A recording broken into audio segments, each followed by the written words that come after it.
Firefighters scramble as 2 homes go up in flames in the Hunter. A woman faces court charged over the strawberry contamination scandal. Amazing escape. A driver rescued after his crane comes down between houses. And New South Wales Labor's new leader makes a hip pocket pitch to families. This is NBN News with Natasha Beyersdorf and Paul Lobb.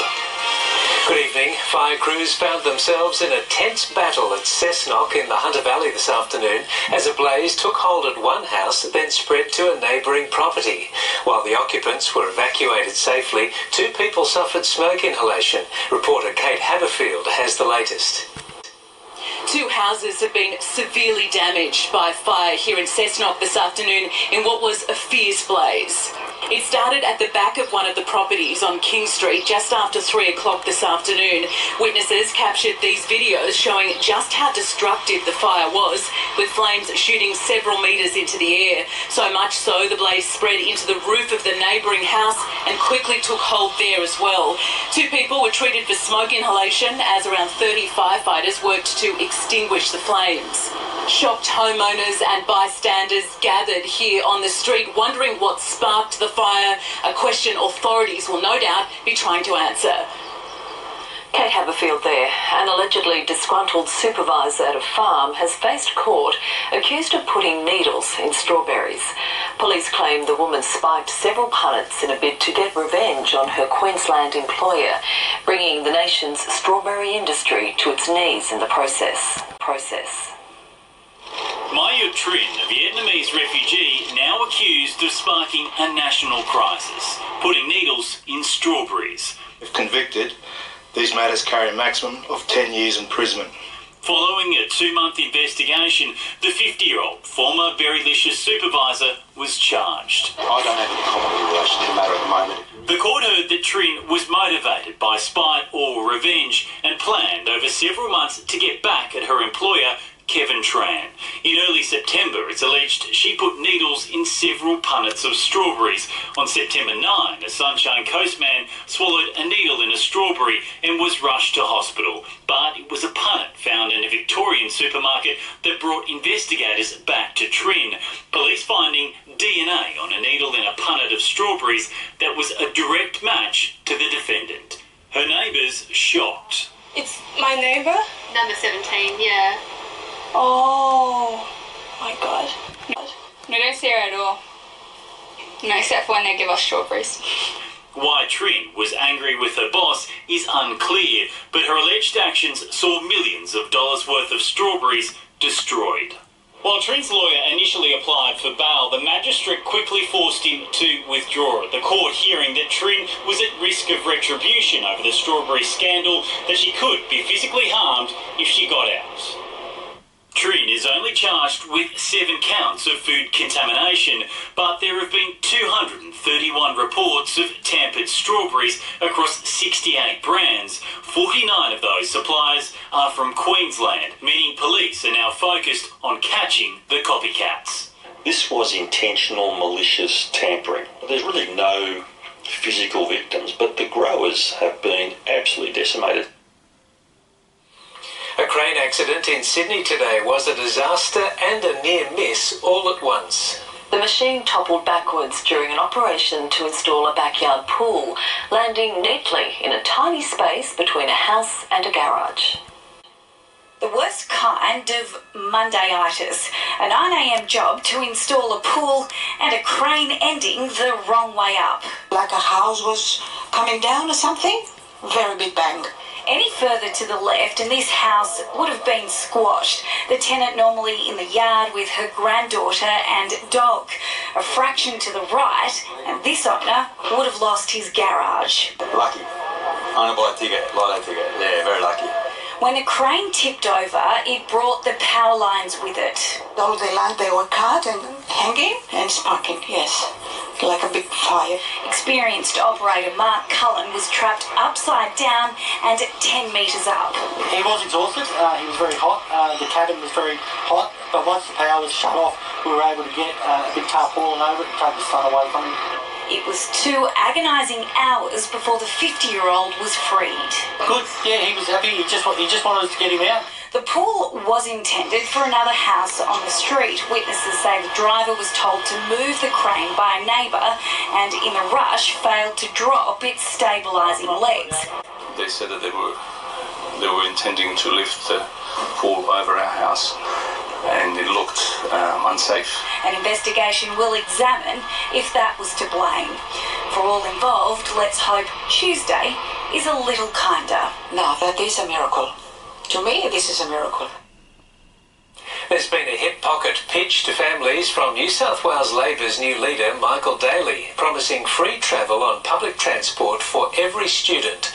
School children will ride free on trains, buses and ferries, regardless of where they live, if the ALP wins the March election. 4 months to the state election, it's shaping up as a battle over the cost of living. Fares go up, your tolls go up, petrol goes up, groceries go up. This is a really simple and practical measure to make life easier for families. Right now, children under 16 pay half fare. To get free travel as a student, you need to live more than 2.3 kilometres from a primary school, 2.6 k's from high school. Under the Labor plan, those rules are axed. Every student under the age of 18 travels free, not just to school. A new student Opal card will cover trains, buses and ferries any day, any time. It's a great idea. Yeah, I support it. Parents are already struggling with the increasing cost. I think it will help. All up, Labor says it'll cost an extra $44 million. It's a small price for government to pay to allow families across New South Wales to be assisted by free public transport. The Transport Minister not buying it. He's in excess now of $2 billion of travel concessions on the network. Where's that money coming from? When Parliament sits here from tomorrow for the last 2-week session before the election, Luke Foley won't be attending. He's been granted leave and Michael Daly says that's reasonable. But if the man's expecting a honeymoon, an attack ad made before he'd even been elected leader. The Premier wouldn't be drawn on what message that sends. What the public expects me to do as the Premier is to get on with the job of governing New South Wales. You've got to give it to Gladys Berejiklian. She's only made one promise as Premier that she's been able to keep, and that is that she's going to sling mud. Eddie Meyer, NBN News.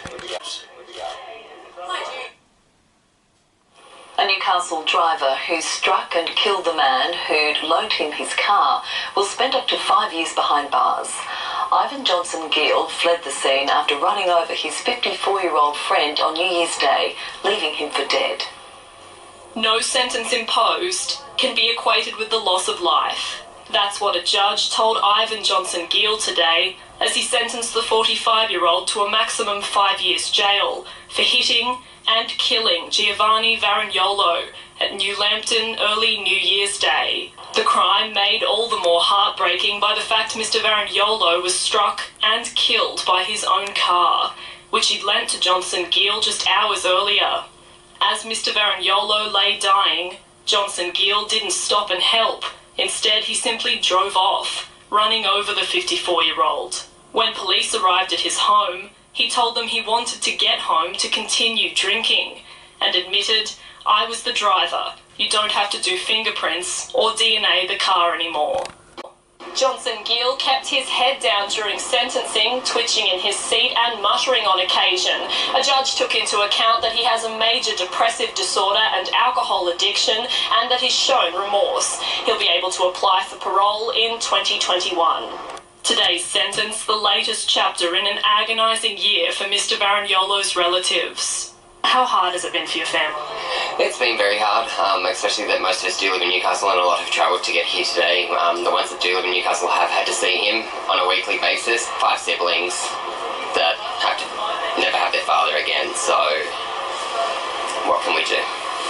Jacinta Lee, NBN News. It has the potential to be one of the Hunter's top tourist spots, a cafe or art gallery with breathtaking views. But new red tape has created some hold-ups, meaning Shepherd's Hill Cottage won't be open to the public for another year.